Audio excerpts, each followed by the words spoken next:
एक गांव में एक बनिया था जो 5 रुपए की एक रोटी बेचा करता था। उसे रोटी की कीमत बढ़ानी थी, लेकिन बिना राजा की अनुमति कोई भी अपने दाम नहीं बढ़ा सकता था। कुछ दिनों बाद राजा के पास बनिया पहुंचा और बोला, राजा जी, मुझे रोटी का दाम 10 करना है। राजा बोला, तुम 10 नहीं 30 रुपए करो। बनिया बोला, महाराज, इससे तो हाहाकार मच जाएगा। राजा बोले, इसकी चिंता तुम मत करो, तुम 10 रुपए दाम कर दोगे तो मेरे राजा होने का क्या फायदा। तुम अपना फायदा देखो और 30 रुपए दाम कर दो। अगले दिन बनिए ने रोटी का दाम बढ़ाकर 30 रुपए कर दिया। शहर में हाहाकार मच गया और सभी जनता राजा के पास पहुंचे। बोले, महाराज, यह बनिया अत्याचार कर रहा है, 5 की रोटी 30 में बेच रहा है। राजा ने अपने सिपाहियों को बोला, उस गुस्ताख बनिए को मेरे दरबार में पेश करो। बनिया जैसे ही दरबार में पहुंचा, राजा ने गुस्से में कहा, गुस्ताख, तेरी यह मजाल, तूने बिना मुझसे पूछे कैसे दाम बढ़ा दिया। यह जनता मेरी है, तू इन्हें भूखा मारना चाहता है। राजा ने बनिए को आदेश दिया, तुम रोटी कल से आधे दाम में बेचोगे, नहीं तो तुम्हारा सर कलम कर दिया जाएगा। राजा का आदेश सुनते ही पूरी जनता ने जोर से बोला, महाराज की जय हो, महाराज की जय हो। अब नतीजा सुनिए। अगले दिन से 5 की रोटी 15 में बिकने लगी। अब जनता भी खुश, बनिया भी खुश और राजा भी खुश। निष्कर्ष, जनता को मूर्ख बनाने में माहिर को ही जनता कुशल शासक मान लेती है। रवि एक छोटे से गांव में रहने वाला किसान था।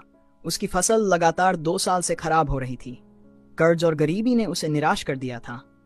एक दिन उसने हार मान ली और सोचा कि अब आगे कुछ नहीं बचा।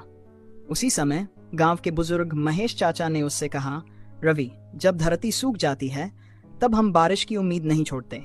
हर कठिनाई के बाद एक नई शुरुआत होती है। रवि को यह बात दिल से छू गई। उसने हार मानने के बजाय अपने खेत में नए तरीके से काम करने का निर्णय लिया। वह नई तकनीकों का इस्तेमाल करने लगा और मेहनत से जुट गया। धीरे धीरे उसकी फसल फिर से हरी भरी होने लगी। कुछ ही महीनों में उसने एक शानदार फसल तैयार की। रवि ने सीखा कि हार मान लेना कभी हल नहीं होता। असफलताएं हमें मजबूत बनाने के लिए होती हैं और हर मुश्किल के बाद एक नई शुरुआत होती है। क्या आपने कभी सोचा है कि एक साधारण सी घंटी आपकी जिंदगी बदल सकती है? एक गांव में एक गरीब किसान था जिसके पास एक पुरानी घंटी थी। उसके दादा ने दी थी और वो हमेशा सोचता था, इसमें कुछ खास है, लेकिन कभी कुछ नहीं हुआ।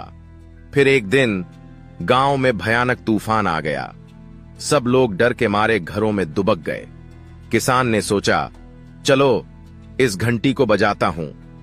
जैसे ही उसने घंटी बजाई, पहाड़ से एक चमकदार रोशनी निकली और तूफान थम गया। लोग बस देख रहे थे, जैसे किसी जादू का खेल हो रहा हो। गांव बच गया और सबको समझ आया, जो चीज साधारण लगती है उसमें भी अद्भुत शक्ति हो सकती है। याद रखिए, हर चीज का अपना महत्व होता है।